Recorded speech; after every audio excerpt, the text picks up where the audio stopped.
ya.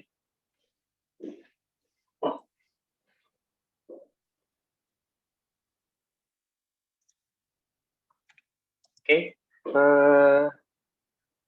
selamat sore untuk seluruh peserta kelas PRD ya. Hari ini kita akan membahas mata kuliah ini ya.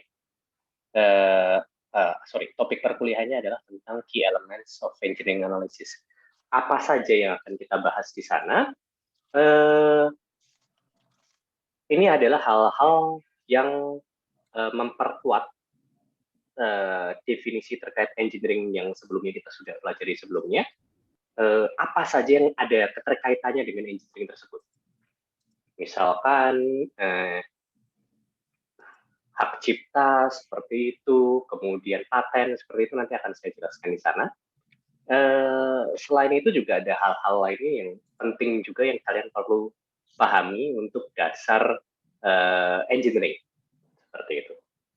Oke, ya ini adalah keluaran yang diharapkan dari kalian setelah mengikuti mata kuliah ini. Oke, students able to mention things that are needed in engineering. Ini beberapa hal-hal yang akan kita bahas hari ini. Units, patent, copyright, trade secret, trademark. Okay. Students able to mention variables in certain problem.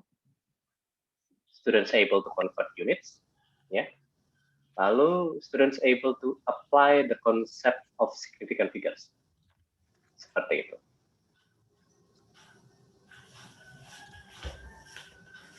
Oke.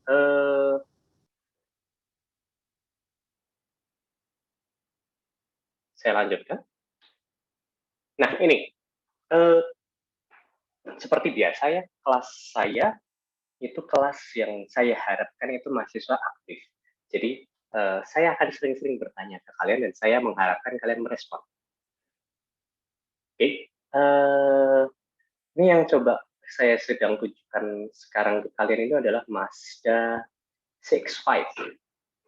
Oke, Mazda CX-5.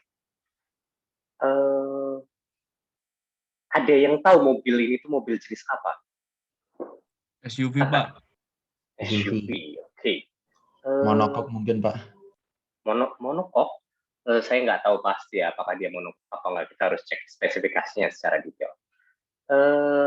Nah, saat ada di antara kalian di sini yang pernah menemani orang tuanya membeli mobil atau motor?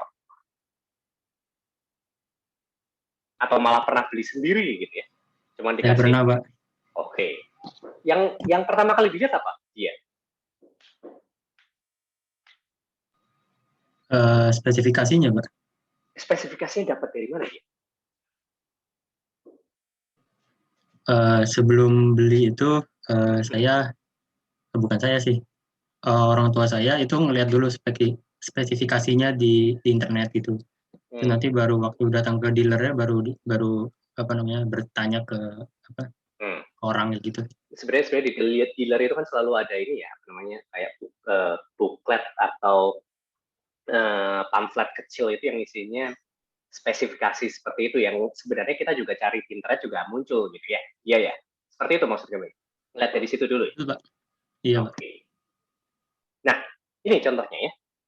Ini adalah contoh dari spesifikasi yang muncul biasanya saat kalian menemani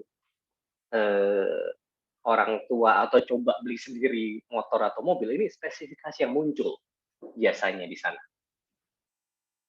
Oke, spesifikasi yang muncul di sini.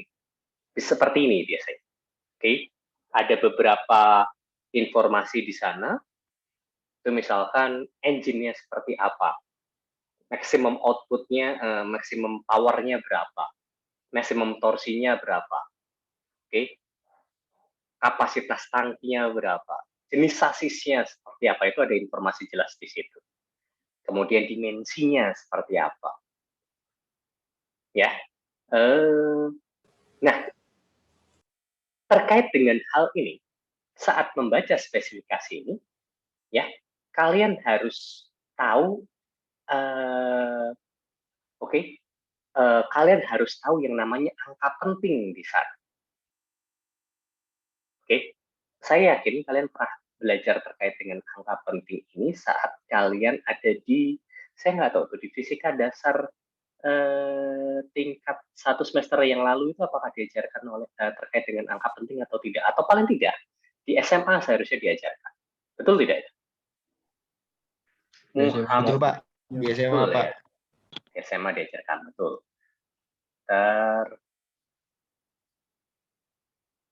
Mudafi, halo Mudafi. Iya Pak. Kok kamu masih belum muncul fotonya ya Mudafi? Ya Pak, ini belum di sign in, tadi masuknya lewat link Pak. Oh, oke. Ya kamu coba langsung sign in aja Bapak gitu. Biar Ya, saya bisa siap. lihat. Siap. Terus siapa lagi nih yang masih belum sign in? Siapa nih? Oke.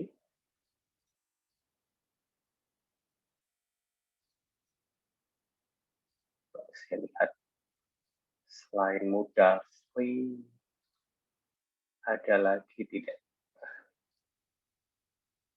Oke, berarti yang lain sudah. Oke, jadi terkait dengan hal ini kalian harusnya tahu angka penting itu jadi penting di sini karena hasil pengukuran akurasi akurasi dari alat itu yang bisa dipertanggungjawabkan itu seharusnya ditulis di sana dalam bentuk angka penting seperti itu. Contohnya misalkan pada dimensi hasil pengukuran kita pihak Mazda itu mengukurnya dengan alat ukur apa, oke, tingkat akurasinya itu sampai level berapa milimeter, misalkan dalam hal ini adalah 1 milimeter, oleh karena itu dituliskan seperti ini. Oke, sehingga angka pentingnya itu untuk kasus ini sampai 3 angka di belakang koma. Itu hubungannya dengan akurasi dari alat ukurnya seperti itu. Ya, kemudian. Jadi nanti kita akan belajar mengulangi lagi, review ulang terkait dengan angka penting. Oke. Nah, selain itu juga sebenarnya kalau misalkan kita melihat ya, kalau misalkan kita melihat dari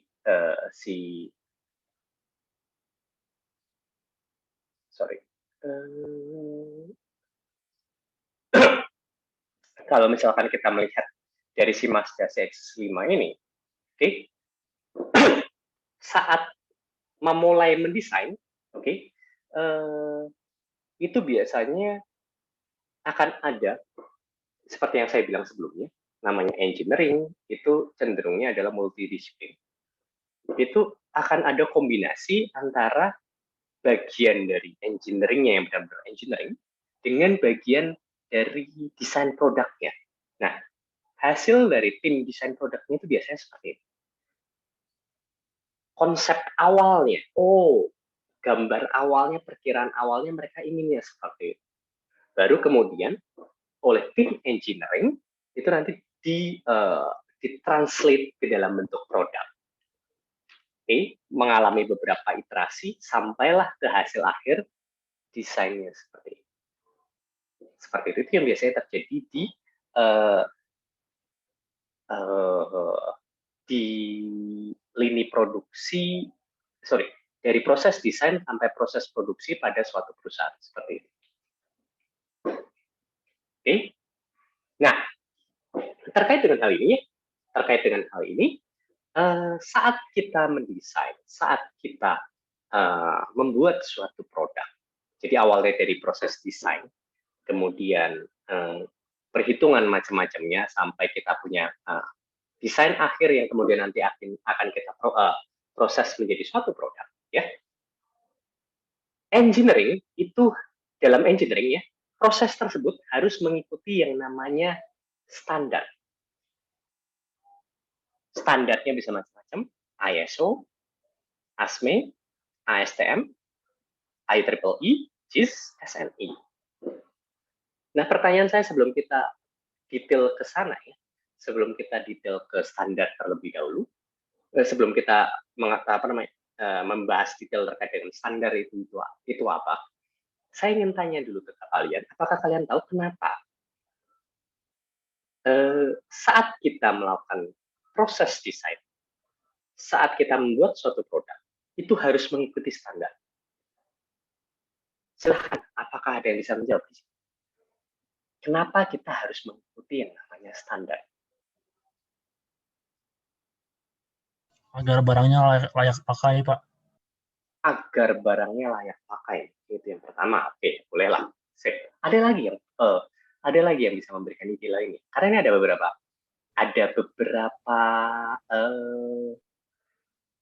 beberapa hal sebenarnya yang mendorong kita untuk mengikuti standar. Agar bisa dipahami banyak orang, Pak. Agar bisa dipahami banyak orang. Agak terlalu jauh kalau itu. Bukan ke situ sih arahnya. Demi menjaga keselamatan pengguna. Menjaga keselamatan pengguna, oke, itu masuk. Itu kalau itu ada kayak misalkan standar keamanan ya. Jadi harus mengikuti standar tersebut supaya kualitasnya itu terjaga, kualitas keamanannya terjaga. Jadi sebenarnya yang pertama dalam hal ini, kenapa kita harus mengikuti standar? Yang pertama itu adalah untuk menjaga level standar itu gunanya adalah untuk menjaga level dari si produk tersebut. Dia tidak diperbolehkan untuk lebih rendah dari suatu standar. Oleh karena itu ada yang namanya standar. Nah, selain itu ada hal lainnya yang mendorong kita kenapa kita harus mengikuti standar. Apakah ada yang bisa mengutarakan itu? Selain masalah kualitas. Coba kalian pikirkan kalau kalian sebagai si manufacturer, si perusahaan ya. Apa keuntungannya mengikuti standar?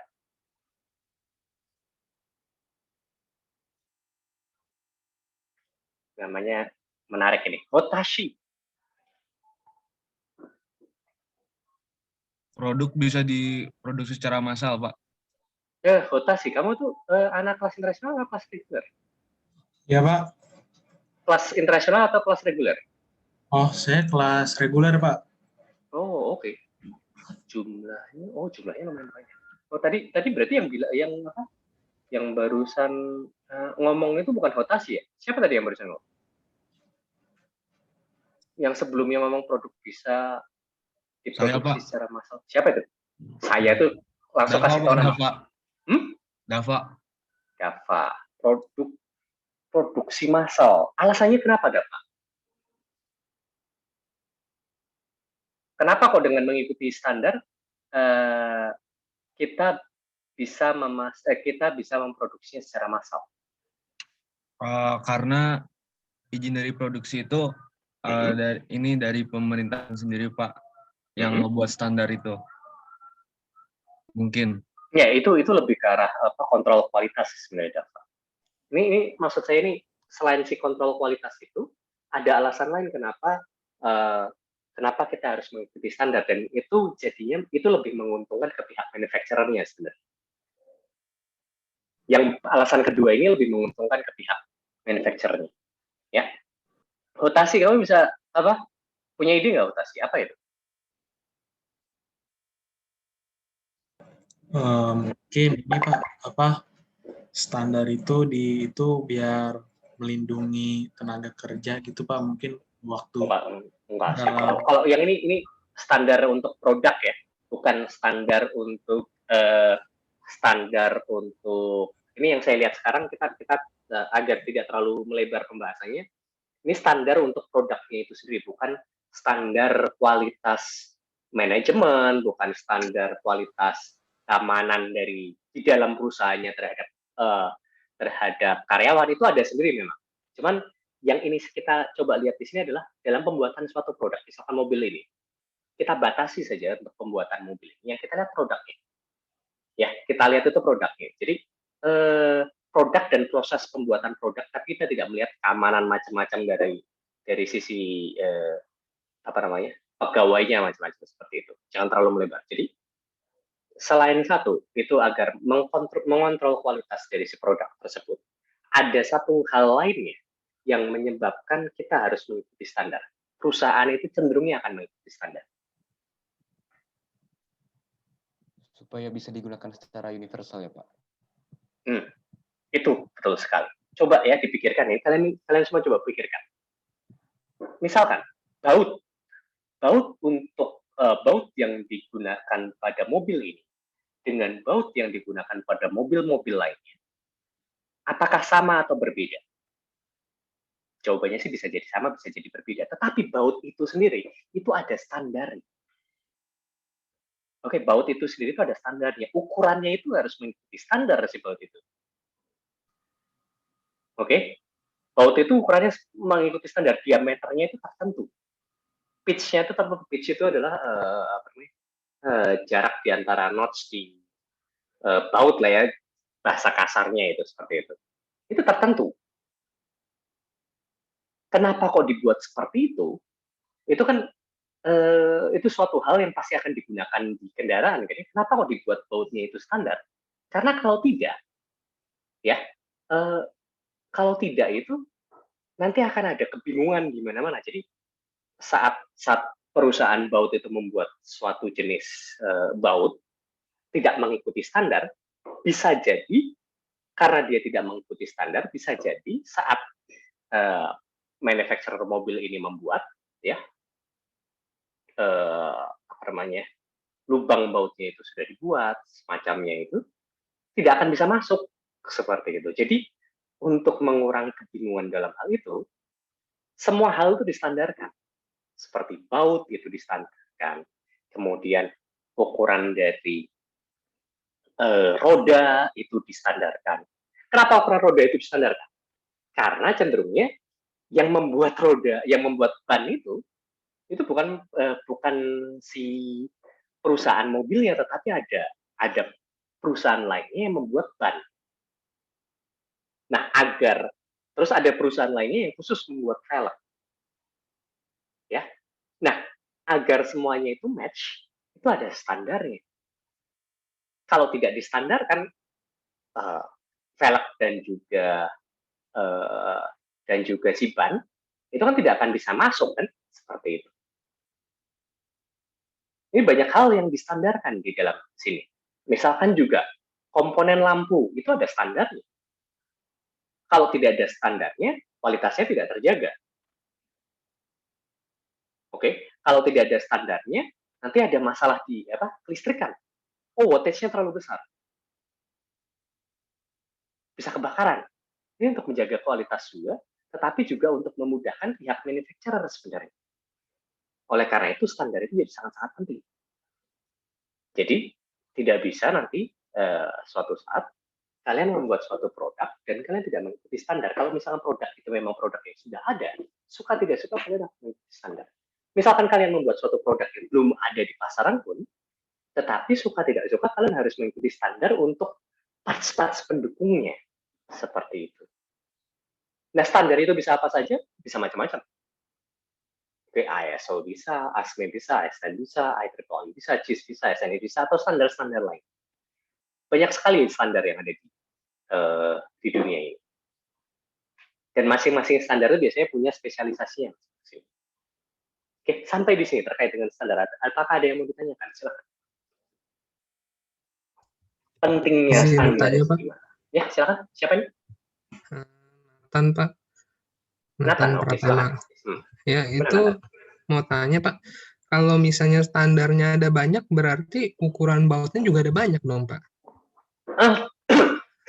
Nah, itu untuk misalkan yang baut seperti itu, biasanya itu sudah ada agreement-nya lah ya. Sudah ada agreement-nya. Misalkan baut M berapa itu ukurannya tertentu. Jadi, sesuai dengan kebutuhan, ukurannya itu ada dari kecil sampai besar. Jadi memang jumlahnya banyak, tetapi itu terstandarkan semua. Jadi pihak manufacturer itu tinggal memilih dari yang ada di standar tersebut, kemudian tinggal mengutarakan ke produsen baut, saya ingin baut seperti ini dengan panjang sekian. Seperti itu.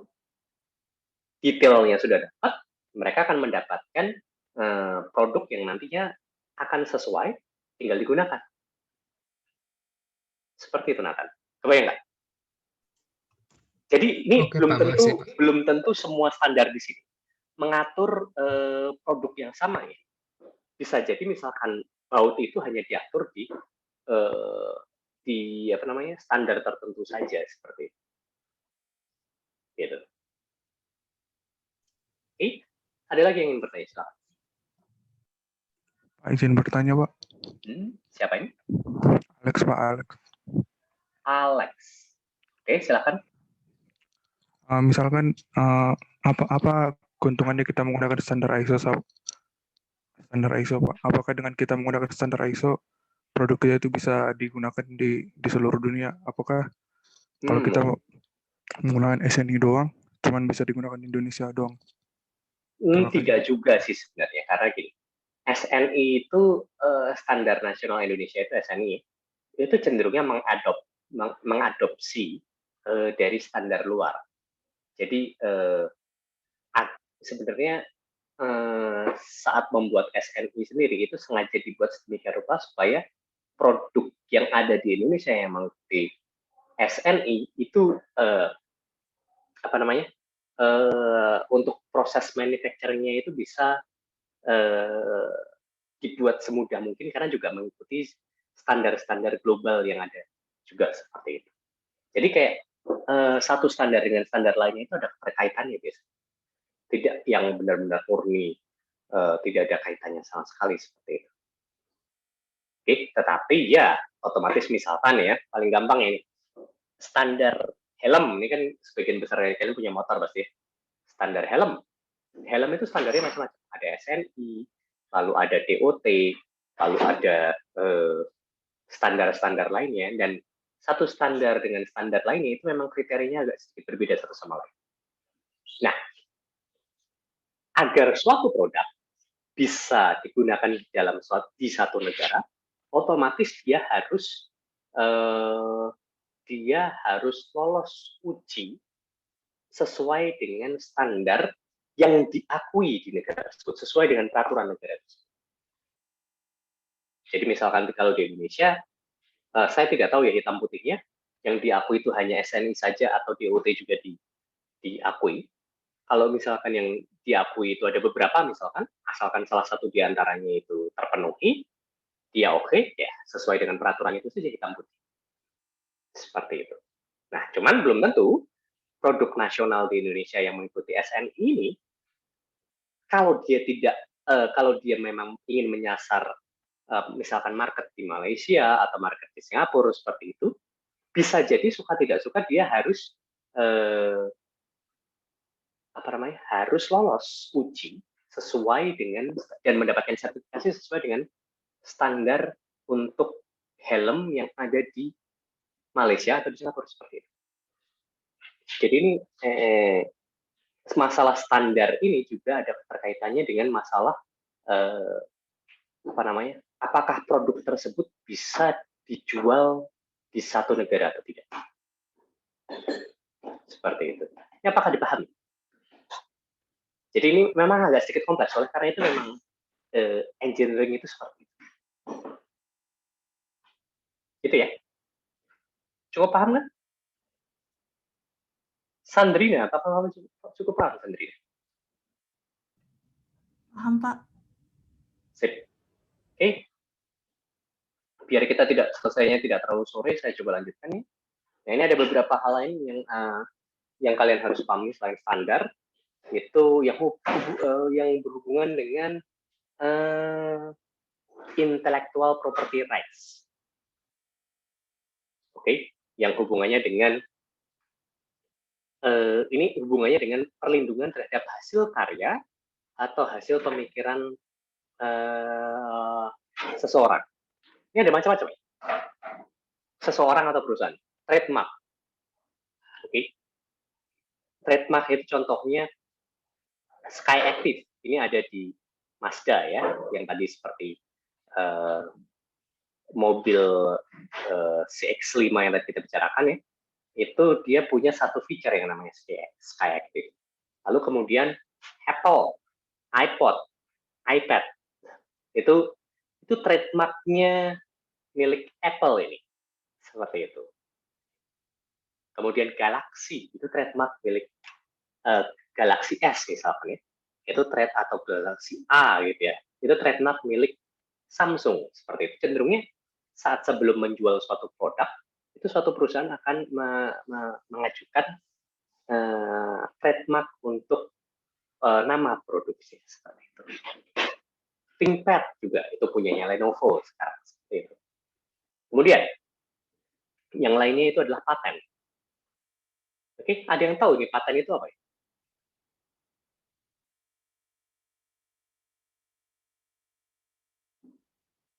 Silakan, apakah ada yang tahu paten itu apa? Jangan diem aja, ntar saya tunjuk nih. Fitrah Ida. Fitrah I. Ini namanya nggak ini. Nggak kelis panjang. Halo Fitrah. Iya Pak, Oke, kamu tahu paten itu apa, Fitrah? hak paten Itu apa ya? itu, iya Pak, pernah dengar Pak. Pernah dengar tapi itu apa pertanyaan saya? Semacam kepemilikan gitu Pak, kalau kita semacam meniru hak paten milik orang lain itu akan mendapatkan sanksi atau denda. Oh, Itu sih Pak yang saya tahu. meniru nggak boleh? Fitrah? Iya Pak, menjiplak karya orang lain. Mau nggak apa-apa, bisa itu.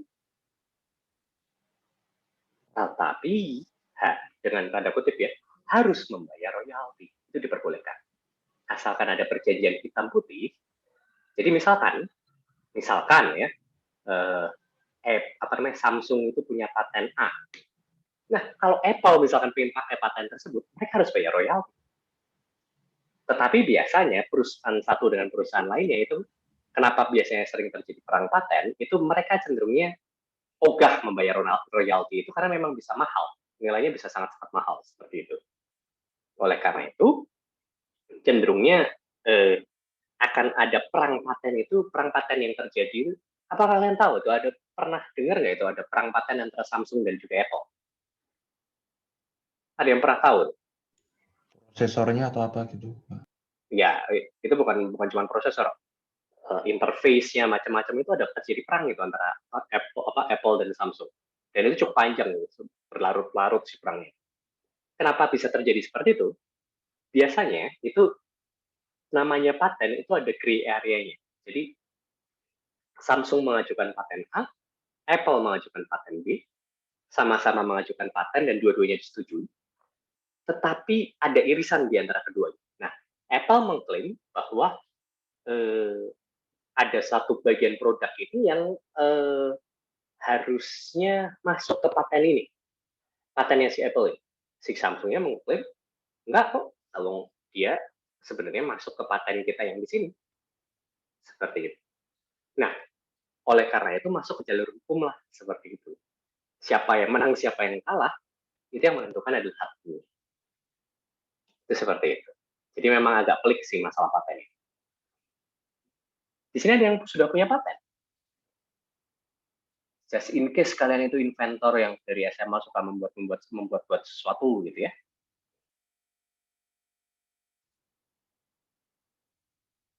Muhammad Zaki. Hadir, Pak. Ya. Kamu punya paten, Muhammad Zaki? Nggak punya, Pak. Oh, nggak punya. Kenapa ketawa, Muhammad Zaki? Membuat paten itu nggak susah kok.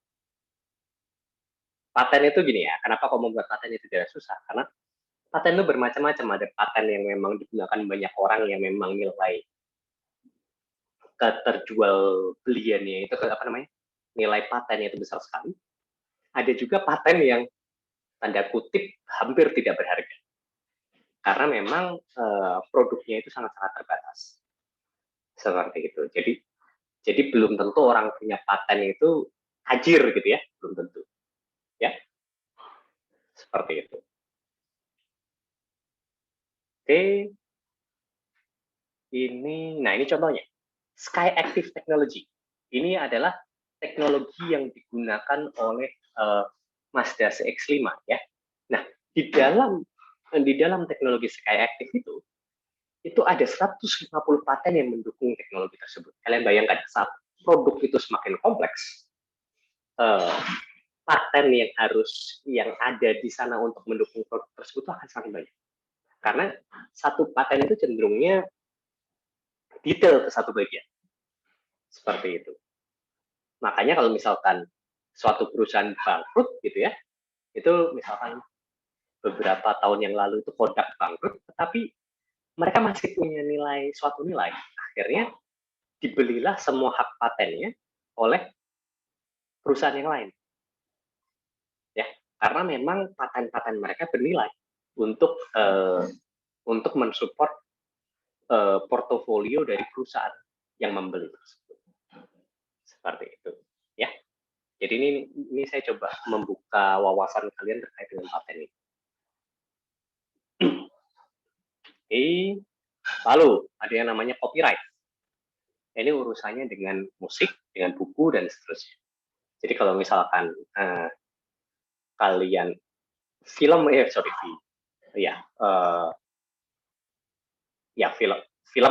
yang ada di bioskop itu dilindungi copyright. Musik itu dilindungi copyright. Jadi kalau kalian mendownload secara ilegal MP3 yang ada di internet, itu sebenarnya kalian melanggar copyright.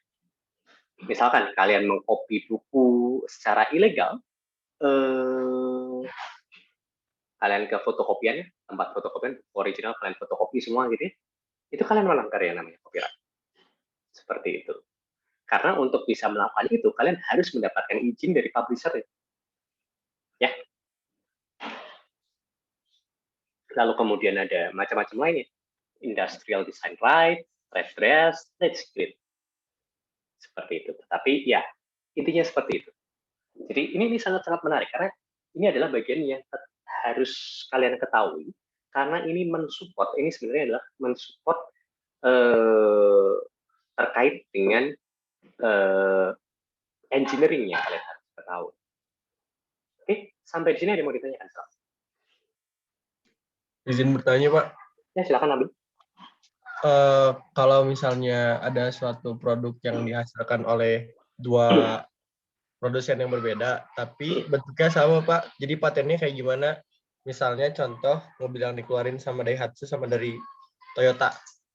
Oh, itu biasanya perusahaan yang bekerja sama satu sama lain, jadi itu pasti akan ada hitam di atas putihnya. Mereka tidak akan tidak akan menuntut satu sama lain. Jadi misalkan ya, Daihatsu dan Toyota itu keduanya itu di bawah Astra, Nabil. Jadi pasti tidak akan ada masalah. Jadi kayak Astra itu adalah perusahaan induknya, mereka membawahi Daihatsu dan juga Toyota desain agar proses desain sampai pengetesan terus sampai bisa dijual itu jauh lebih murah. Agar bisa lebih murah, yang mereka lakukan adalah mereka memproduksi satu desain yang sama persis dinamai dua. Oke, dinamai dua. Misalkan yang satu Avanza, yang satunya lagi Xenia, seperti itu. Atau yang lebih baru lagi itu, aduh saya lupa itu. Agya sama Ayla ya, Agya Ayla, seperti itu. Terus kemudian ada yang panjang itu, Agya versi panjang, saya lupa, kebanyakan itu yang mereka lakukan seperti itu. Itu jadi kayak apa namanya? Hal yang normal dilakukan karena mereka di dalam satu perusahaan yang sama. Atau misalkan pun tidak dalam perusahaan yang sama, itu bisa saja dilakukan. Contoh, yang terjadi terakhir itu terjadi di Nissan dan juga di Mitsubishi. Itu dua perusahaan yang berbeda. Yang membawahinya pun saya nggak tahu kok, kemungkinan besar berbeda. Tetapi bisa dilakukan kerjasama di antara dua perusahaan itu, ada hitam di atas putihnya. Jadi bentuk kerjasamanya seperti apa yang terserah dari perusahaan tersebut. Itu Nabil. Bayang nggak? Bayang, Pak. Terima kasih, Pak. Sip, ada lagi yang ingin bertanya, silakan. Pak, saya mau bertanya, Pak. Kalau misalnya ada sebuah produk yang misalnya orang nggak tahu siapa pencipta pertamanya, misalnya mie ayam gitu, Pak. Terus ada orang yang mau ngeklaim hak paten terhadap mie ayam. Itu gimana, Pak, cara patennya? Nah, itu jadi kayak bagian yang aku lagi. Coba. Karena ini terjadi sih. Terjadi di tempe sebenarnya. Tempe dan juga tahu, saya lupa gitu ya. Orang tahu bahwa Indonesia sudah ada tempe itu dari tahun berapa, tetapi itu baru dipatenkan di Jepang pada tahun setelah itu ada di Indonesia.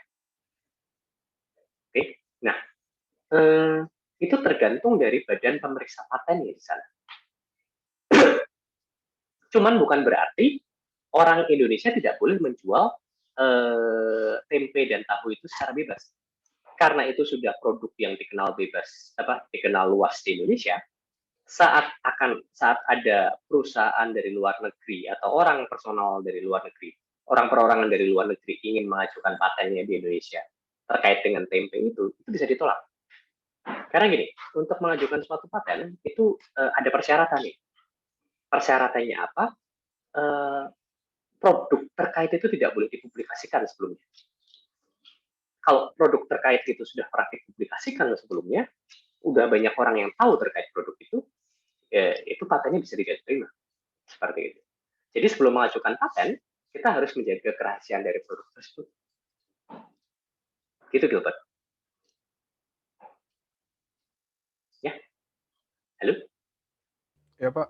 Yes, Pak. Sudah, Pak? Paham, Pak. Gitu.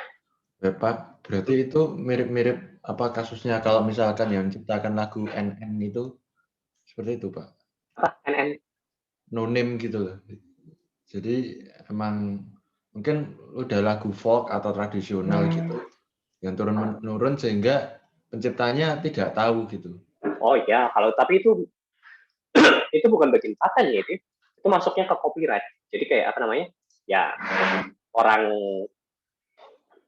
perorangan baru tidak bisa mengklaim itu karena itu sudah apa namanya lagu daerah yang sudah dikenal orang selama ini. Jadi kayak saat mereka mengajukan copyright ya otomatis akan ditolak. Gitu. Ya. Dan bagi kalian yang ingin punya paten, asalkan kalian tugas akhirnya itu menciptakan suatu produk yang baru, itu bisa punya paten. Ya. Saya punya satu contoh mahasiswa tugas akhir, nama dia masuk ke paten. Karena tugas akhirnya dia dengan saya, itu membuat satu produk baru yang belum pernah ada sebelumnya.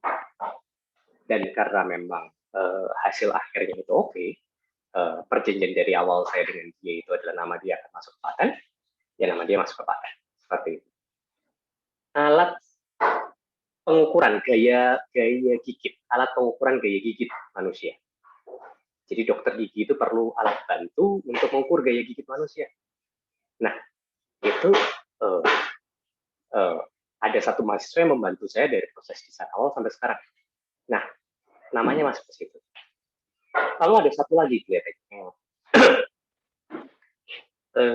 Saya lupa itu namanya masuk atau kelihatannya namanya nggak. Ya, ada satu lagi yang sebenarnya dibuat oleh mahasiswa juga, itu juga kelihatannya namanya masuk. Saya lupa masuk atau tidak. Seperti itu. Jadi, kalau kalian ingin punya paten itu harusnya bisa. Tetapi ya itu, tugas akhirnya harus membuat suatu produk yang pernah diciptakan sebelumnya. Seperti itu. Gitu ya. Jadi kalau kalian nanya, saya punya paten itu susah atau gampang? Susah gampang. Jadi kalian harus tahu, harus yang namanya patent search, melihat apa produk yang sudah diciptakan sekarang itu seperti apa. Apakah produk yang kalian mau ciptakan itu sudah pernah ada yang membuat atau belum? Kalau misalkan sudah ada yang membuat pun, apakah ada improvement produk yang kita buat sekarang itu, ada improvement dari produk yang sebelumnya sudah ada, seperti itu. Itu juga bisa jadi paten. Gitu ya. Ada lagi yang bertanya? Terkait paten ini biasanya memang banyak pertanyaan sih terkait paten.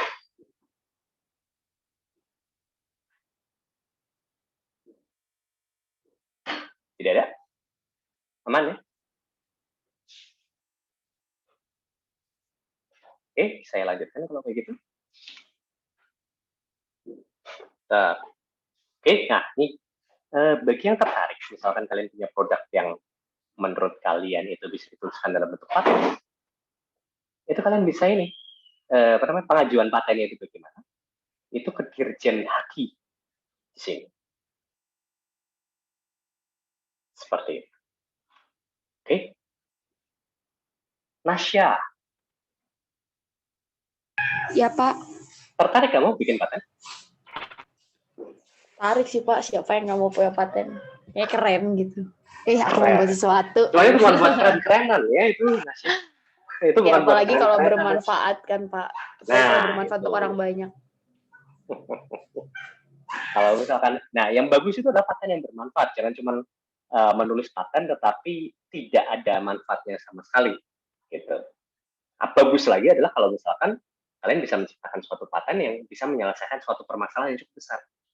Permasalahan kehidupan sehari-hari. Ingat ya, engineer itu tugas utamanya adalah menyelesaikan permasalahan kehidupan sehari-hari. Gitu ya. Oke, saya coba lanjutkan. Nah, ini sekarang ke bagian yang hubungannya dengan angka penting. Ya.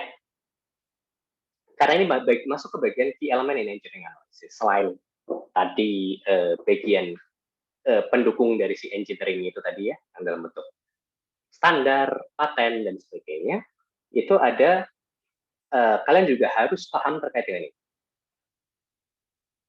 Apa itu numerical value, apa itu variable, apa itu dimension, apa itu units, significant figure, engineering drawing. Oke, kita lanjutkan. Nah, kembali lagi ke CX5. Kembali lagi ke CX5 ya. Nah, masanya dia, oke, berdasarkan spek, itu adalah 1375 kg. Curve weight-nya. Nah, ini kalau misalkan berdasarkan tadi definisi yang sudah kita sebutkan sebelumnya, kita bahas sebelumnya, variabelnya itu adalah massa. Curve weight di sini itu adalah variabel. Lalu numerical value di sini adalah 1375 di sini adalah numerical value. Kemudian unitnya, ini untuk review saja ya, unitnya adalah kilogram. Oke. Lalu, how long is the wheelbase? Ada yang tahu wheelbase itu apa? Seit Saljan. Ada Pak. Wheelbase itu definisi wheelbase di sini apa ya? Wheelbase mungkin itu Pak keliling apa namanya? Satu putaran roda mungkin. Kurang tahu sih saya. Keliling satu putaran roda bisa sampai 2 meter. 2,7 meter. Oh, bisa sih, bisa. Tapi itu roda ini, roda dump truck yang besar sekali itu. Nah, itu bisa. Nah, kalau roda mobil masa kelilingnya 2,7 meter. Apa coba? Coba tebak. Wheelbase atau ada yang lain yang bisa membantu titik temu antara yang roda depan dengan roda belakang itu yang kontak jarak jarak pusat roda depan ke pusat roda belakang ya itu wheelbase. Pusat roda depan jarak, jadi dari sini pusat roda depan sampai pusat roda belakang ini saat si rodanya lurus ya, jarak pusat roda depan ke pusat roda belakang itu adalah wheelbase. Ini akan mempengaruhi ride comfort-nya suatu kendaraan. Jadi semakin panjang wheelbase-nya itu sebenarnya biasanya itu kendaraan tersebut akan semakin stabil, semakin enak untuk dikendarai. Ya, untuk di jalan lurus ya. Tetapi semakin panjang wheelbase-nya, dia akan semakin apa ya bahasanya? Semakin pendek, semakin pendek wheelbase-nya, itu dia akan semakin lincah, kendaraan itu semakin lincah. Ya, makanya panjang pendeknya suatu kendaraan itu tergantung dari desain dari kendaraan tersebut. Oke. Nah, ini ada variabel-variabel lainnya dan juga numerical value lainnya dan juga unit lain. Oke, contohnya maximum output power itu variabelnya adalah maximum output power. 162 itu adalah numerical value-nya. Horsepower HP itu adalah unitnya seperti itu. Oke, ini ada macam-macam, kalian bisa baca sendiri. Itu saya tidak akan bahas satu persatu. Kita lihat. Nah ini, apa bedanya unit dan juga dimensi? Unit dan juga dimensi. Oke, dalam hal ini, kilogram Dimensinya massa. Itu yang benar apa ya? Kilogram itu apa? Kilogram itu adalah dimensi atau unit? Unit, Pak. Lapdawan, kelihatannya kamu pengen jawab ya. Unit, oke. Kalau massa itu apa? Besaran, Pak. Ya. Massa itu adalah besarannya. Dalam hal ini, standarnya, dimensinya itu adalah M, seperti ini. Ya, itu yang biasanya kita gunakan. Jadi, meter ini unitnya, dia adalah besaran panjang, dimensinya adalah L. Seperti itu. Kemudian, second itu waktu, besaran itu adalah besaran waktu. Second itu adalah unitnya, untuk besarannya adalah waktu, kemudian dimensinya adalah T. Seperti itu. Oke, dan seterusnya. Nah, ini definisinya, unit. Saya akan singkat saja ya di sini. A way of quantifying the underlying concept of dimensions. Cara mengkuantifikasi konsep dimensi. Itu jadi. Lalu, dan ini tergantung dari di mana kita berada. Contohnya, di Indonesia kita bisa menggunakan meter. Ya, di Amerika mereka biasa menggunakan inch, dan juga feet. Seperti itu untuk satuan panjang. Kenapa seperti itu? Tergantung dari culture kita. Ya, tergantung dari culture dari masing-masing tempat. Seperti itu. Itu adalah unit. Kemudian, dimensi. Apa itu dimensi? Dimensi adalah the fundamental quantities we perceive. Oke, ukuran dasar yang dapat diukur langsung dalam hal ini. Contohnya massa, panjang, waktu, dan sebagainya. Oke, nah, beberapa hal yang kalian harus tahu juga itu adalah fundamental unit. Fundamental unit atau unit dasar itu ada beberapa. Saya yakin juga kalian sudah paham terkait unit-unit dasar ini. Ada ini ada beberapa contohnya ya. Meter, kilogram, second, Kelvin, mol, A. A di sini apa ya? Ampere, arus listrik. Oke. Lalu ada juga beberapa unit turunan. Unit turunan itu maksudnya apa? Unit yang diturunkan dari unit dasar. Contohnya yang paling sering kalian dengar misalkan, ini adalah gaya. Oke, gaya itu biasanya kita menggunakan Newton. Newton itu bukan unit dasar, tetapi di unit turunan. Unit dasarnya itu apa? Kilogram meter per sekon kuadrat. Seperti itu, kilogram meter per sekon kuadrat. Ya, dan seterusnya kalian bisa baca sendiri dan saya yakin juga kalian sudah paham terkait unit-unit ini. Saya hanya mereview saja di sini. Oke, saya lanjutkan. Oke, beberapa unit lainnya sistem ya. Ini ada juga yang namanya sistem unit. Sistem unit itu yang terkenal itu adalah SI, sistem internasional. Oke, SI sistem internasional itu unit-unitnya seperti yang ada di sini. Kemudian ada juga yang namanya MKS, meter kilogram sekon. Lalu juga ada yang di Amerika dan juga di Inggris itu menggunakannya FPS. FPS itu feet pound second. Oke, feet pound second.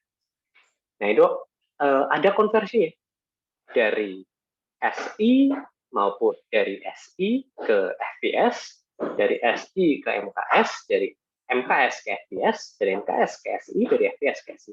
Itu ada konversi. Nah, materi yang akan kita bahas hari ini itu adalah konversi satuan tersebut. Ya, dari satu sistem unit sistem satu ke unit sistem lain. Seperti itu. Oke, Ini ada beberapa contoh, ya, misalkan satuan volume, kalau misalkan kita menggunakan SI, kita menggunakannya meter kubik. Ya, coba di SI itu satuan volumenya adalah satuan panjangnya adalah meter, satuan volumenya adalah meter kubik. Sedangkan di FPS itu satuan volumenya untuk yang FPS di Amerika ya, itu adalah galon atau barel. Seperti itu. Satuan massanya di SI itu kilogram. Ya, sedangkan di FPS itu menggunakan pound.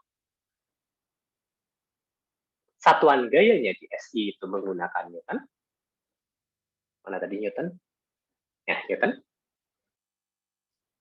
Tetapi di FPS itu menggunakan yang namanya pound force. Oke, LBS, pound force. Sedangkan satuan gaya di MKS, ya, MKS itu tidak menggunakan Newton. Di MKS itu satuan gayanya menggunakan kilogram force, kgs. Nah, yang ini akan kita pelajari hari ini sampai kuliah berakhir itu adalah bagaimana mengkonvert dari satu ke yang lain. Ini contohnya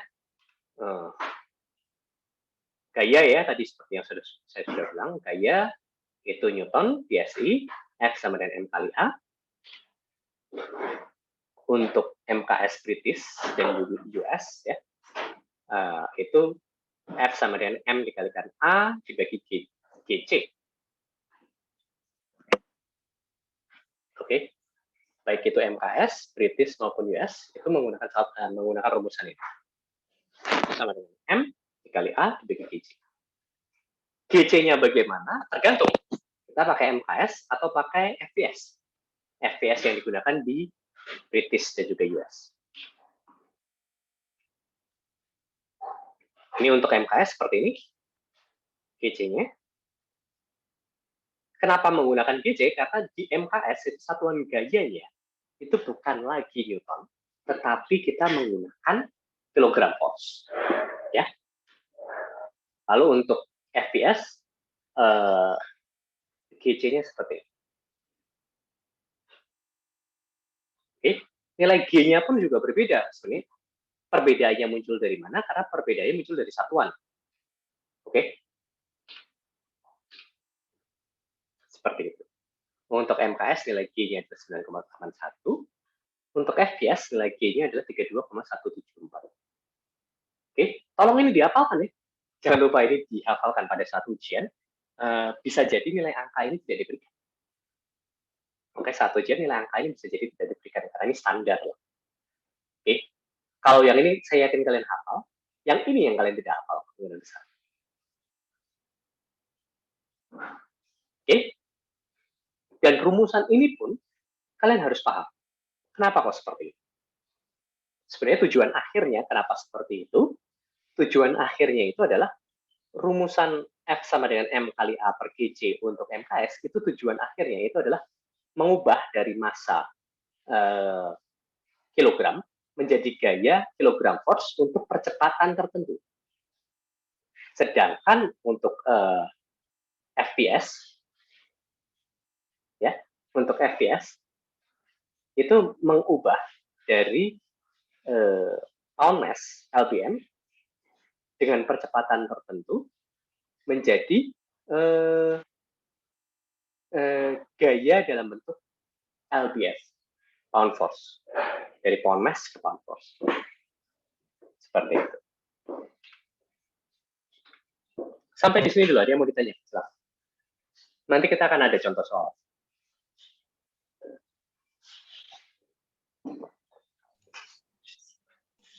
Kalau di Amerika Serikat kan itu kan negara yang maju kan, kok malah masih pakai sistem imperial seperti itu ya? Ya kan itu nggak ada hubungannya dengan maju atau tidak. Ini hubungannya dengan kebiasaan di suatu negara. Ya, itu hubungannya dengan kebiasaan di suatu negara. Sama juga di Inggris. Itu hubungannya dengan kebiasaan di suatu negara. Di Inggris dan di Amerika, mereka terbiasa menggunakan pound sebagai satuan masanya. Oleh karena itu, karena ada kebiasaan tersebut, ya udah FPS terus-terusan yang dipakai. Oke, Indonesia dari awal terbiasa dengan menggunakan SI. Oke, oleh karena itu mereka dari awal kita yang diajarkan dari awal kita menggunakan SI seperti itu. Jadi tidak ada hubungannya dengan kemajuan dari suatu negara, ini hubungannya dengan kebiasaan di negara tersebut. Makanya sebenarnya saya sudah jelaskan dari awal ya, bahwa pemilihan unit itu tergantung dari daerahnya dan tergantung dari culture di daerah tersebut. Gitu. Ya, seharusnya menjawab ya, Abdullah. Oke, ada lagi yang lain yang bertanya, silakan. Izin tanya, Pak. Ya, apa silakan. Itu yang US 32,174 itu dari SI, Pak. Bukan. Ini masanya ya. Jadi gini. Kalau untuk MKS itu, sistem MKS, satuannya rumusannya sama, F sama dengan M kali A per kg. Tetapi M di MKS itu menggunakan kilogram. Ya, A di MKS itu menggunakan meter per sekon kuadrat. GC-nya seperti ini untuk MKS. Sedangkan untuk FPS yang digunakan di British dan US, rumusannya sama, F sama dengan M kali A per kg. Tetapi masanya yang digunakan di FPS itu adalah pound mass, LBM. Ya, LBM atau pound mass, sama ya, LBM atau pound mass. Kemudian A-nya, percepatan gravitasinya, itu menggunakan feet per second kuadrat. GC-nya itu menggunakan ini. Ya. Nah, nilai G9,81 itu muncul dari mana? Ini adalah nilai yang muncul di percepatan gravitasi di atas permukaan laut. Tapi kita gunakan angkanya saja tanpa ada satuan di sini. G mutlaknya itu ya. Kemudian sama juga di sini. Ini muncul dari situ juga. Percepatan gravitasi yang terjadi di permukaan laut. Tetapi percepatan gravitasinya bukan dalam satuan meter per sekon kuadrat, tetapi dalam feet per sekon kuadrat. Tetapi untuk kasus ini, G mutlaknya itu hanya digunakan angkanya saja. Paham nggak, Nathan? Paham, Pak. Jadi harus misalkan dari Newton nih, mau rubah ke British berarti mesti dirubah dulu ke LBM sama feet ya, Pak? Betul sekali. Ya kalau misalkan jadi gini, kalau misalkan kamu punya massa dalam kilogram, percepatan dalam meter per sekon kuadrat, dan kamu ingin menghitung gaya yang terjadi dari massa dan juga percepatan itu di satuan FPS, ya, yang bisa dilakukan adalah massanya dikonvert dulu dari kilogram menjadi pound mass. Kemudian percepatannya dikonvert dulu dari meter per sekon kuadrat menjadi feet per sekon kuadrat. Kemudian diproses dengan cara ini, dengan GC seperti ini. Kebayang, Nathan? Kebayang, Pak. Maksud, Pak. Sip. Oke, saya coba teruskan. Oke, ini ada beberapa contoh di sini. Ini adalah konversi unit standarnya ya. Untuk panjang, di SI menggunakan meter, di MKS menggunakan meter, di US menggunakan feet. Nah, 1 feet itu berapa meter? 1 feet itu adalah 0,3048 meter. Kalau yang sudah detail-detail seperti ini, biasanya unit conversion-nya akan diberikan. Tetapi kalian harus tahu, 1 feet itu sama dengan 12 inci juga. Oke, ini standar ya. Jadi di US dan juga di Inggris itu mereka menggunakan satuan panjang feet atau inch. 1 feet itu sama dengan 12 inch. Oke. Kemudian massa. Massa itu di SI itu kilogram, di MKS itu karena gayanya dalam kilogram juga, tapi kilogram force. Di MKS itu massa itu adalah kilogram mass. Di sistem FPS itu massa itu adalah pound mass, lbm. Nah, 1 lbm itu sama dengan 0,4536 kg. Seperti itu. Gravitasi, ini seperti yang tadi saya sudah jelaskan, di SI dan MKS itu standar ya, meter per sekon kuadrat, ini harusnya kuadrat ini sih. Ini nilainya sama dengan 32,174 feet per sekon kuadrat. Oke. Kemudian untuk gaya, Newton, MKS itu 1 kg force, setara dengan 9,81 Newton. Di FPS itu pound mass. 1 pound mass setara dengan 4,448 Newton. Dan seterusnya untuk pressure bisa kalian baca sedikit di sini. Oke.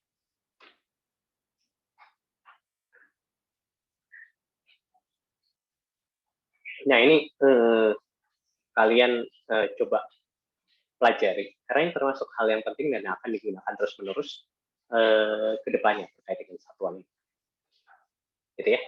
Nah, yang hal yang akan saya jelaskan hari ini itu lebih ke arah bagaimana kita mengkonversi satuan.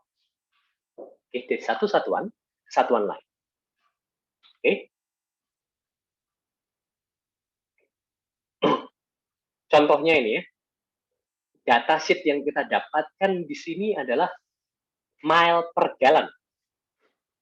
Itu adalah satuan untuk konsumsi bahan bakar.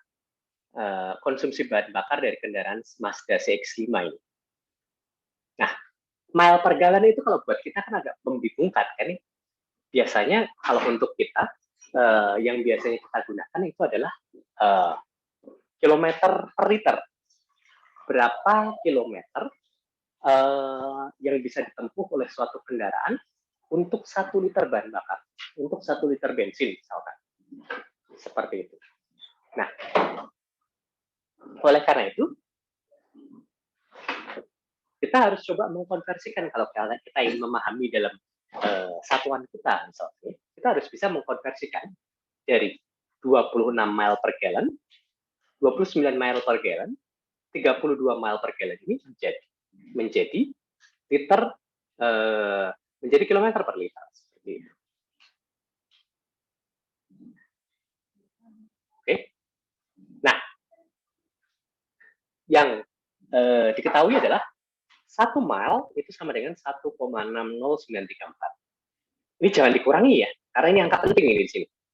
Semuanya ini angka penting. Sudah. Jadi jangan pernah kalian cut aja sampai di sini. Untuk kasus PRD ini jangan pernah di-cut ya. Jangan pernah disederhanakan. Gunakan sesuai dengan yang diberikan. Kemudian selain itu adalah 1 US gallon itu setara dengan 3,785 liter. Nah, ini tolong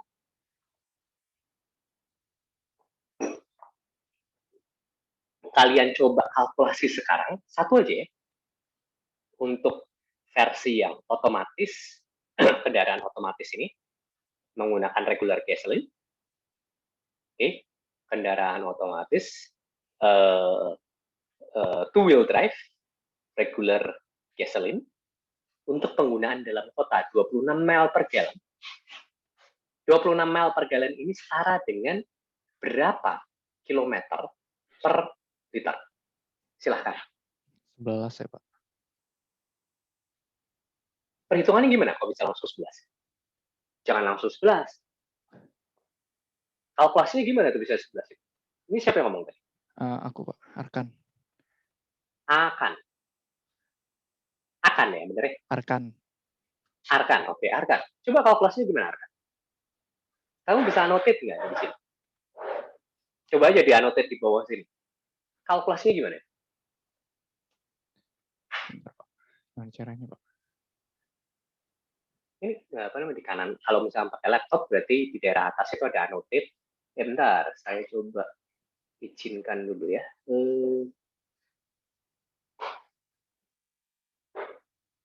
Setting, mana setting?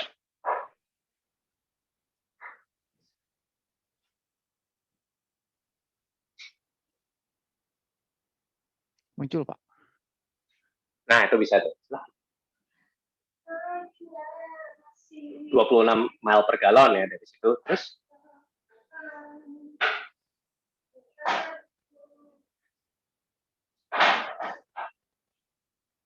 (1,6) 9. Oke. Itu apa itu? Kilometer. Gini, Pak. 1,69 itu adalah dari miles ke kilometer, Pak. Dari mile kilometer. Kemudian yang bawah itu apa? 3,78 itu dari per galon kan dari 1 galon ke 1 liter, Pak. Kenapa ditaruhnya di bawah? Karena mile per galon, Pak. Nah, jadi agak sedikit membingungkan kalau misalkan seperti itu. Ini biar semua orang bisa paham, ya. Agar semua orang bisa paham. Itu paling gampang seperti ini. Ya, kita coba tuliskan terlebih dulu. Ini berarti 26 mile per galon. Mile per galon itu berarti tuliskan ya. Mile per galon. Tulisan saya rada jelek karena laptop saya masih mendukung di reparasi ya. Saya menggunakan komputer, jadi nggak ada apa namanya stylus ya. 26 mile per galon. Kemudian kita harus ubah menjadi kilometer per liter ya. Nah, oleh karena itu kita perlu mengkonversi dari, ini biar semuanya jelas ya, mengkonversi dari mile menjadi ke kilometer. Oleh karena itu kita harus mencoret si mile-nya di bawah ini, mile, jadi harus dikalikan dengan kilometer per mile. Oke, 1 kilometer, 1 mile itu sama dengan 1,60934 kilometer. Berarti di sini ada, ini 1 mile ya. 1 mile, sorry, ini saya hapus dulu. Ini 1 mile, di atasnya 1 mile setara dengan 1,60934. Walaupun hasil akhirnya nanti mungkin akan sama, cuman sebaiknya dilakukannya dengan cara seperti ini, karena biar tidak membingungkan kalian, dan kalian bisa teliti, benar-benar teliti, untuk memastikan tidak ada kesalahan. Just in case kasusnya agak rumit seperti itu. Oke, lalu yang terakhir, itu mengubah dari galon menuju liter, ya. Di bawah tapi ya. Jadi galonnya harus dikalikan di atas, supaya kecoret ya. Per liter.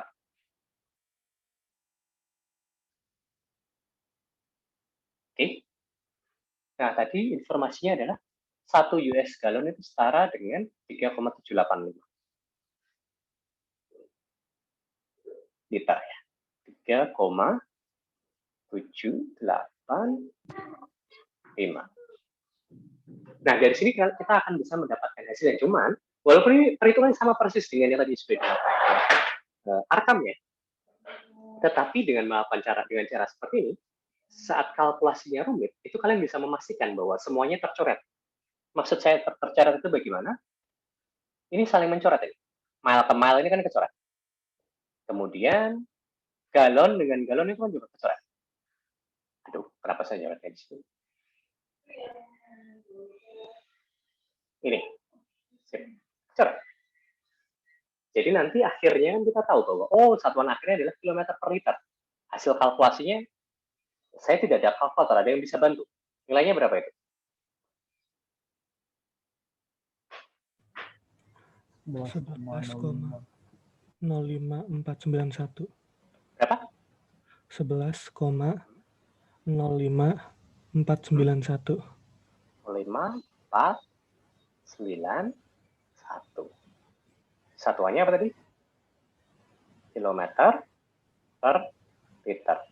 Ini jadi ke angka yang kita bisa pahami sekarang, karena ini dalam kilometer per liter. Ya, dalam kilometer per liter. Tetapi, ada satu hal yang kita harus pastikan saat menjawab ya. Apakah angka penting di sini sudah tepat? Saat ada perkalian angka penting dengan angka penting,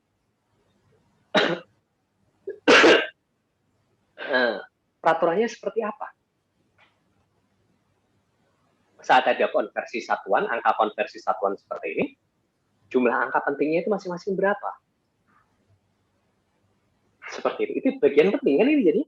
Oleh karena itu, selain tahu bagaimana cara mengkonversi satuan, ya sebaiknya kalian pakai cara standar seperti yang saya sudah ajarkan di sini ya. Kalian sebaiknya pakai cara standar yang sudah saya ajarkan di sini. Tetapi selain itu juga kalian harus tahu konsep angka penting. Saat penjumlahan dua angka penting, dua angka, dan masing-masing punya angka penting, peraturannya seperti apa? Saat pengurangan peraturannya seperti apa? Perkalian peraturannya seperti apa? Pembagian peraturannya seperti apa? Itu kalian harus tahu. Nah ini termasuk hal terakhir yang akan saya bahas hari ini.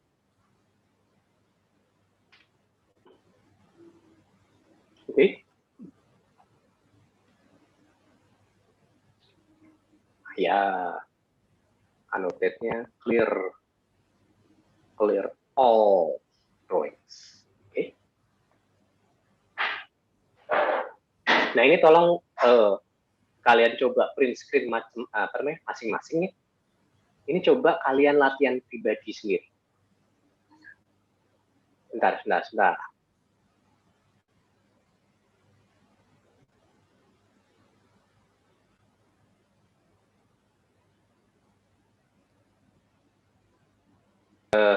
Jadi tolong ini kalian print screen masing-masing untuk kalian coba latihan sendiri masing-masing di rumah, ya.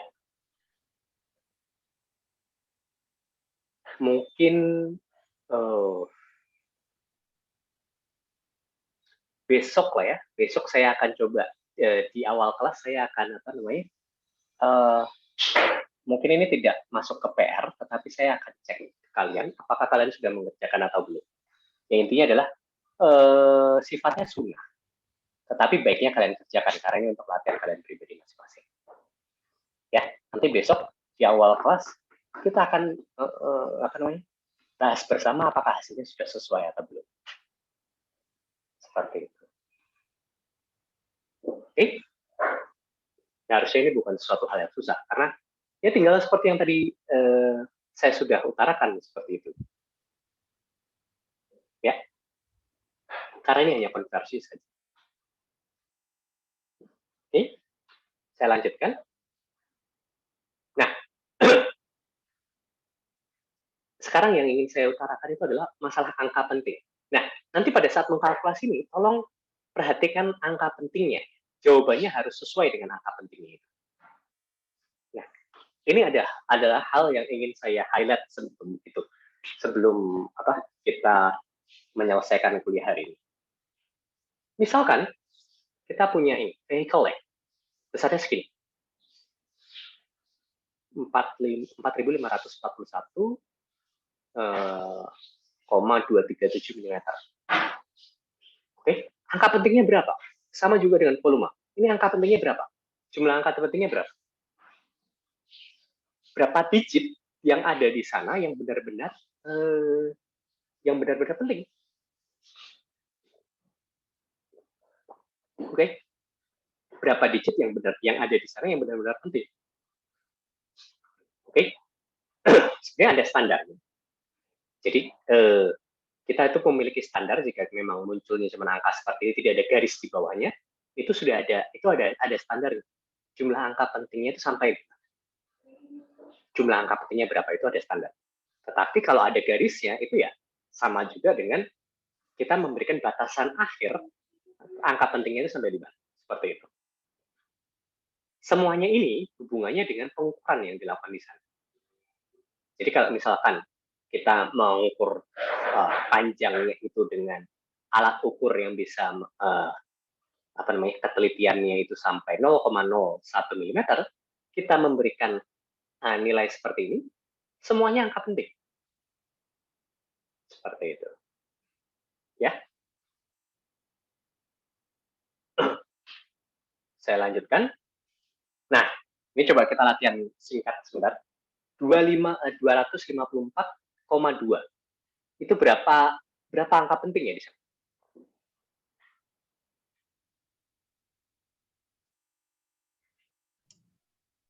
4. Oke, setuju tidak? Atika, setuju tidak 4? 3 Pak, 3. Sorry Pak. Tiba-tiba ada 7. Lalu jumlah angkanya cuma 4 kok. Jumlah digitnya cuma 4. 1, 2, 3, 4. 7 dari mana, Atika? Halo, Atika? Iya, Pak. Iya. Kok bisa 7 dari mana? 4, Pak. 4, oke. Iya, tadi saya jawabnya 4. Oh, tadi yang jawab 7 siapa? Bingung kan saya? Oke. Itu tadi bicara setuju mungkin Pak, cuman rada terganggu koneksinya. Oke. 4. Ada yang bilang 3. Oke, yang benar berapa ini? Oke, kita coba bahasnya nanti ya. Lalu 100. Angka pentingnya berapa?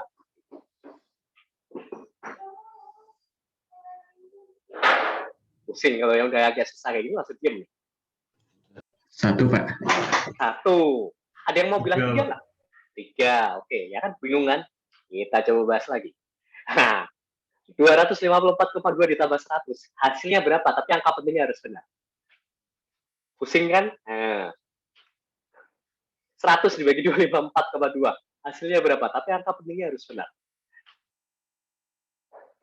Pusing ya? Oke. Ini juga ada sama nih. How much is fuel consumption from a vehicle that can travel 42 km using 4.3 liters of gasoline? Ini masing-masing ada angka pentingnya di sini. Jadi perhitungannya juga harus dalam angka penting. Tapi sebelum kita menjawab ini, sebelum kita menjawab ini sama juga dengan yang ini 42.21 km menggunakan 4.3 liters of gasoline. Oke. Sebelum kita menjawab ini, kita coba pahami dulu peraturannya. Oke, kita pahami dulu peraturan. Ya. Nah, peraturan untuk angka penting itu sebenarnya nggak susah-susah. Paling gampang itu kita merepresentasikan angka penting dalam bentuk seperti ini. Jadi angka pentingnya dikalikan 10 pangkat N seperti itu. Itu paling gampang. Nah, ini contohnya yang tadi. Ini contoh yang tadi belum? Oh, beda. 543,23. Representasinya seperti ini. 5,4323 dikali 10 pangkat 2. Dalam hal ini masuknya adalah 5 significant figure atau 5 angka penting.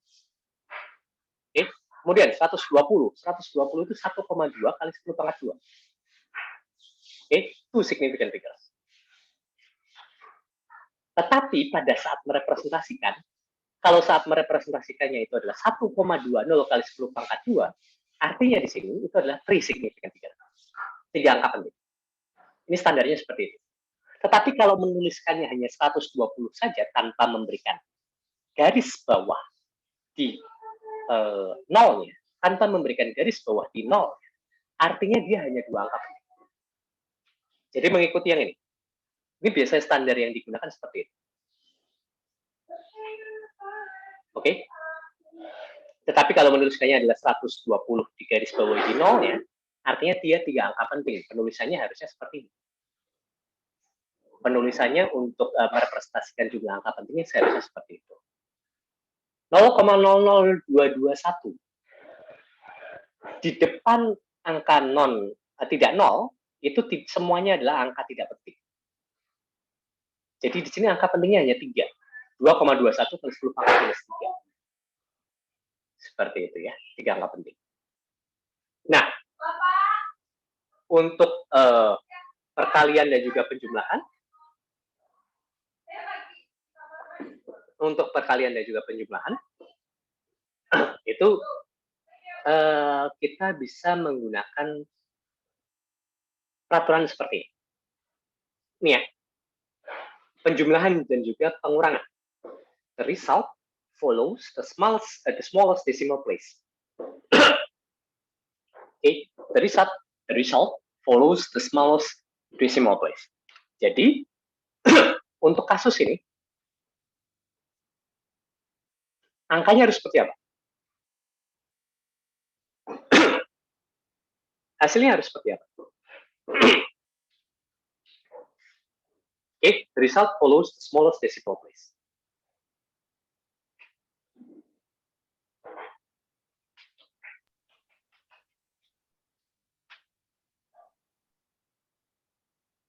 Bagaimana? Untuk penjumlahan seperti ini harusnya seperti apa nih? Hasilnya seperti apa? Ada komanya. Hah? Tidak ada komanya ya berarti? Yang ada komanya berarti. Yang ada komanya, smallest decimal place. Yakin seperti itu? Atau yang tidak ada komanya?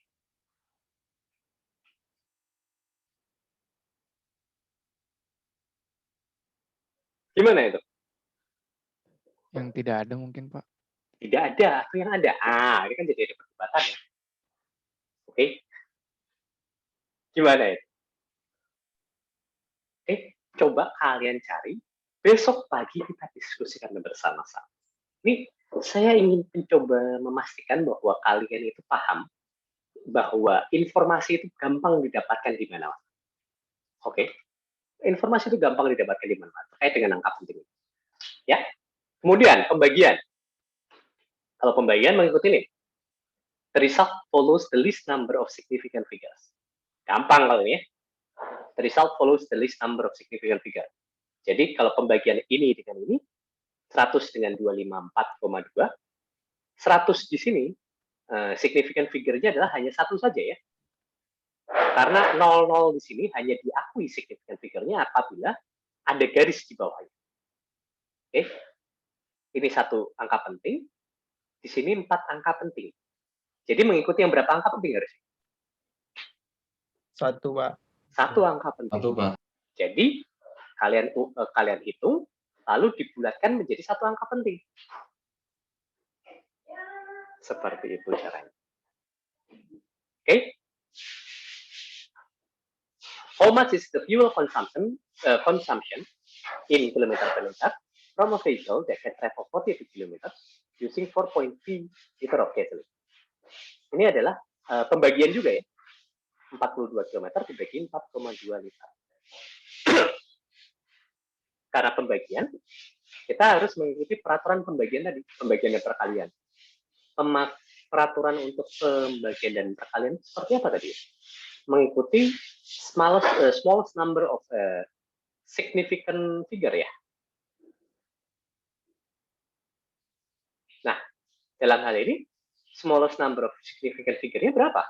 Yohana? 2, Pak. 2. Berarti 42 dibagi 4,3, lalu kita bulatkan hanya 2 angka saja, seperti itu. Oke. Kemudian, yang ini, 42,21 km menggunakan 4,3 liter. Itu saya mau nunjuk siapa ini.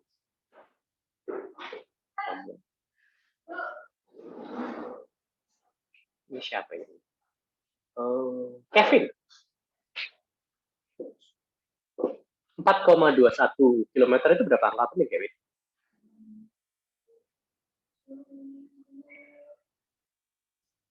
Halo, Kevin. Baik, Kevin hilang kemana nih?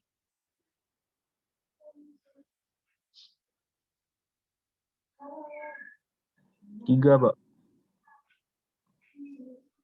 Oh, kok bisa 3? 42,21. Oh. 42,21 itu berapa angka penting?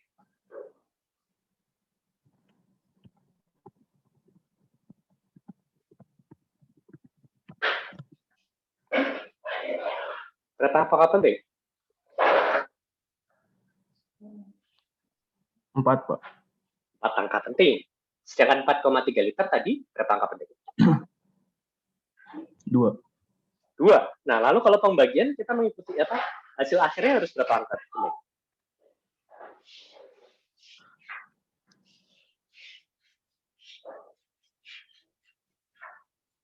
Berapa angka penting?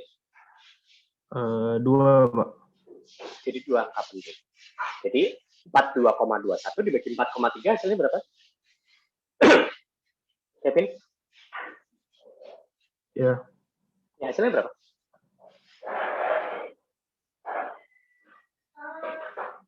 Sembilan 9,81. 9,81. Lalu harus kita bulatkan jadi berapa itu? 9,8. 9,8. Karena tadi jadi 2 angka penting ya, mengikuti jumlah angka penting yang paling sedikit. Lalu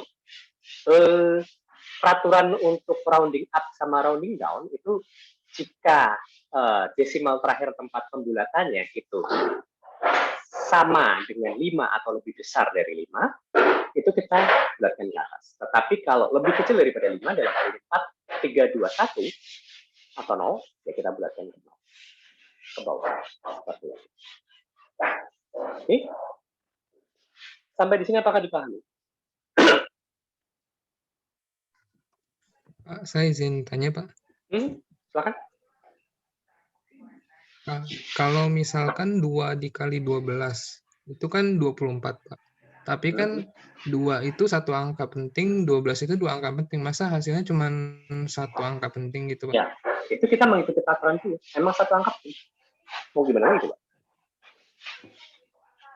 Karena memang peraturannya seperti itu. Nah, jadi jangan, wah ini hasilnya kalau kelihatannya nggak enak ya udahlah saya ikutin ini. Jangan. Nggak boleh gitu dong. Kebayang nggak, Nala? Nggak, maksud saya 24 itu satu angka penting gimana, Pak? 24? Yang mana nih kasusnya? Iya, 2 dikali 12, Pak. Oh, nggak, misalkan 2 dikali 12, Pak. Misalkan 2 dikali 12 kan berarti kan kita ngikutin satu angka penting 2 itu kan ya. Ya, kalau 20 hasilnya kan 24. Iya. Ya kalau kayak gitu jadinya 20. Kan satu angka penting. Nilai angka 4-nya itu jadi nggak berlaku. Kita harus rounding up atau rounding down. Tapi angka yang terakhir itu tuh kan 4. Kalau 4 itu kan berarti kita harus rounding down kan? Seperti itu kan? Baik nggak? Halo? Kebayang nggak, Nata? Oke, Pak. Makasih, Pak. Makasih, Pak. Sampai di sini ada lagi yang mau bertanya? Silakan.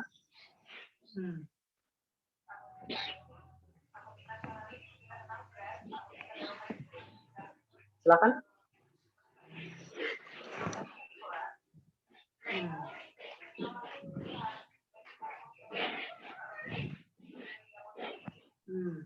Pak, saya ingin tanya. Silakan. Besaran yang dikenain aturan angka penting itu yang berasal dari pengukuran aja kan, Pak? Ya, betul sekali. Berarti jadi, kalau contohnya kayak tadi nilai faktor koreksi ya, faktor koreksi apa? Angka konversi seperti ini asumsinya adalah dia memiliki jumlah angka penting tidak terhingga. Seperti ini. Jadi dia tidak akan mempengaruhi perhitungan jumlah angka penting.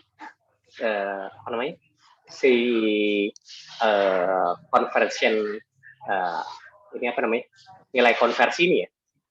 Jadi kayak unit conversion itu seperti ini juga dia tidak akan mempengaruhi jumlah angka pentingnya. Misalkan jumlah angka penting awalnya adalah, misalkan tadi jumlah angka penting awalnya itu adalah 2 dalam mile per gallon.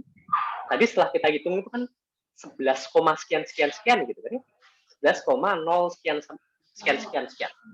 Nah, itu kita harus bulatkan kedua angka penting karena jumlah angka penting ini tidak terhingga, tetapi angka penting awalnya itu 2. Jadi kita mengikuti yang paling kecil, 2 angka penting. Jadi dalam hal itu hasil akhir kita adalah 11. Nilai hasil akhir kita adalah 11. Karena kita harus bulatkan sampai ke 2 angka penting. Kebayang nggak? Iya, Pak, kebayang. Oke. Jadi jawaban benar di sini ya, apabila kita memperhitungkan angka penting, itu adalah 11 km per liter. Bukan 11,0, bukan 11,05 seperti itu. Sehingga seperti 11,05 sekian. Oke. Ini biar saya nggak lupa besok ya. Kelihatannya penjumlahan kita handle sekarang saja. Penjumlahan ayo. Apa namanya? Harusnya kalian bisa searching sekarang gitu. Daripada besok kita bahas ini lagi. 254,2 kita setuju 4 angka penting ya. 100 kita setuju 1 angka penting. Oke. Karena 00 di sini itu kan tidak terpakai kan ya. 00 di sini tidak terpakai. Untuk penjumlahan seperti ini kita mengikuti decimal figure yang mana? Karena tadi peraturannya ya. Karena peraturannya di sini adalah the results follow the smallest decimal place. Decimal place di situ maksudnya adalah angka di belakang koma yang paling kecil. Di sini angka di belakang komanya ada, digit di belakang komanya itu ada 1. Oke. Digit di belakang komanya itu ada 1 di situ. Untuk 254,2. Sedangkan 100, digit di belakang komanya ada 0. Mana yang lebih kecil?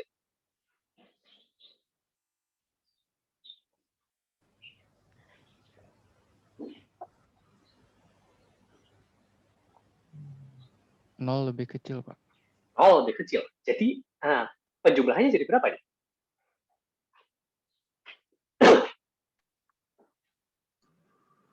$354. 354, betul sekali. Koma 2-nya jadi hilang. Karena yang 100 ini, dia tidak punya angka di belakang koma.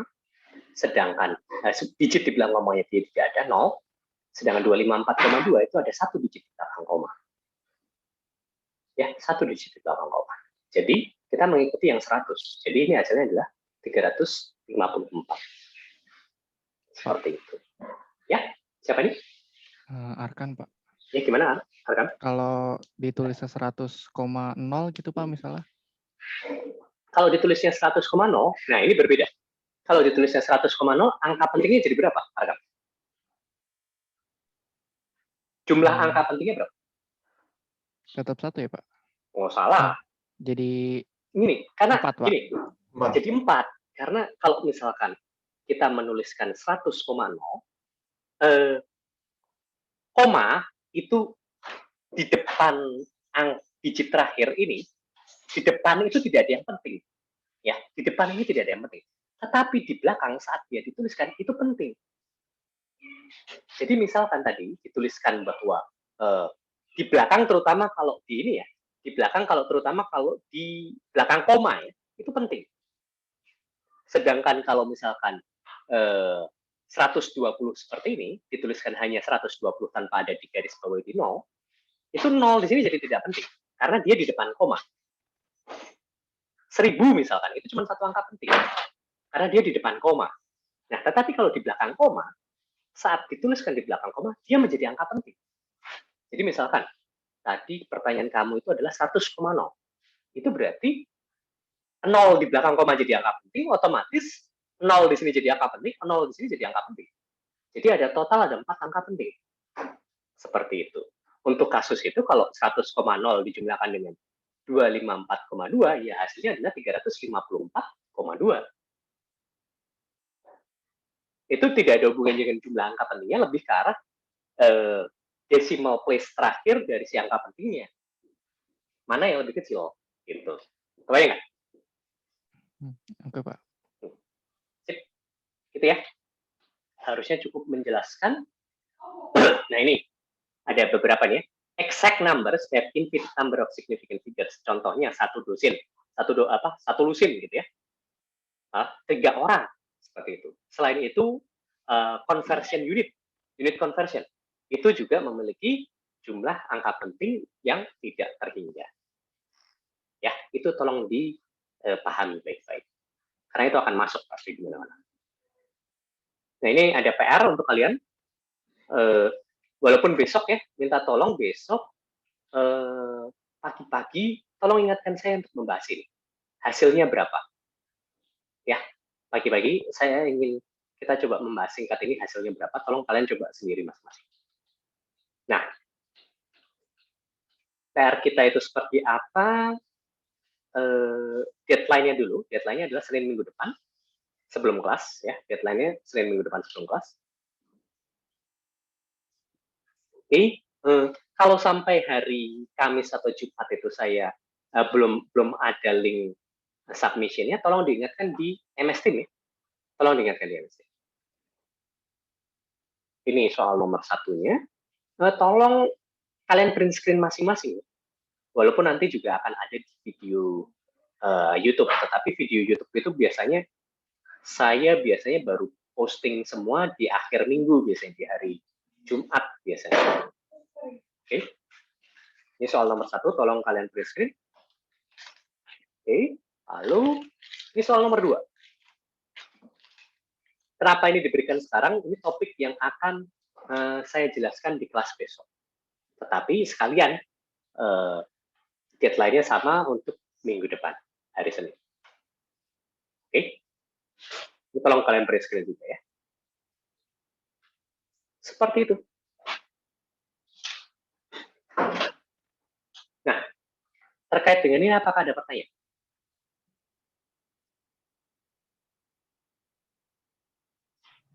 Pak, izin bertanya. Ya, silakan. Kapan kita harus menggunakan angka penting ya, Pak? Saat diminta. Kalau nggak diminta ya udah nggak usah. Kalau pas waktu ujian tidak diminta ya nggak usah. Cuman gini, kalau misalkan dari awal sudah jelas-jelas angkanya ada garis bawahnya, itu sudah diindikasikan bahwa perhitungannya diminta untuk menggunakan angka penting. Kebayang nggak maksud saya? Ini seperti ini. Ini contohnya, 200. Ini kan ada 3 angka penting. Oke. 10.000, tapi di sini kasusnya bukan 1 angka penting, 2 angka penting. Seperti itu. Kalau ada garis bawah seperti ini, ya, kalau ada garis bawah seperti ini, artinya kalian diminta untuk menghitung ini dengan menggunakan angka penting. Kebayang nggak? Baik, terima kasih, Pak. Cep. Ada lagi yang ingin bertanya? Salah?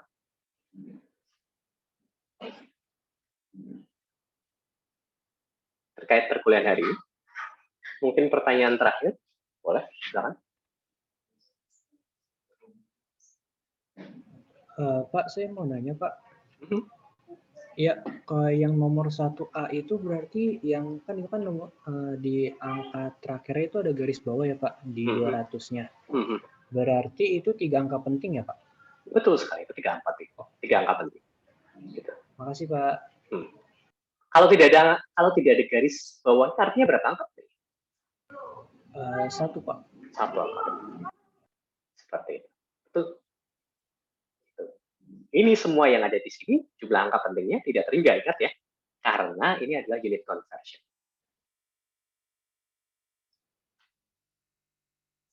Oke. Ada lagi yang mau ditanyakan, silakan. Sebelum kelasnya saya bubarkan. Ya, jangan lupa absen. Batas absensi hanya sampai jam 5 sore hari ini.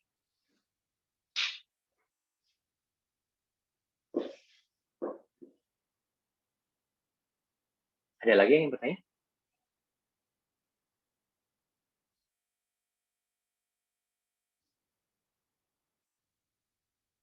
Juga, apakah kamu sudah tahu? Ya, Pak, kenapa, Pak? Sudah paham belum? Paham, Pak. Sip, bagus.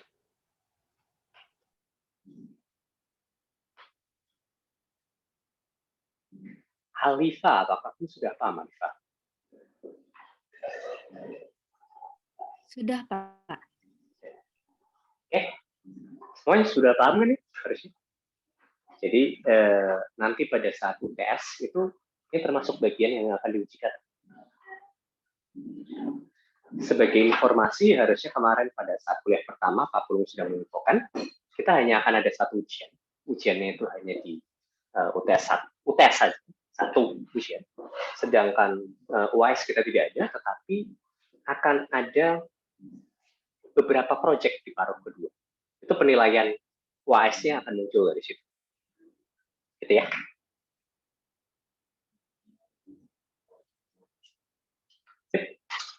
Ada lagi yang ingin ditanyakan? Kalau tidak ada, mungkin kuliah kita sampai di sini, ya. Sampai ketemu besok pagi. Jangan bosan dengan saya. Jadi hari terakhir perkuliahan hari ini dengan saya, besok hari pertama perkuliahan dengan saya. Kenapa kok seperti itu?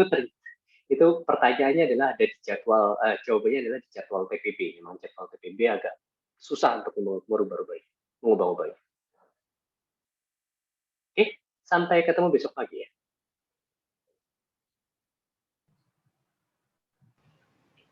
Baik, Pak.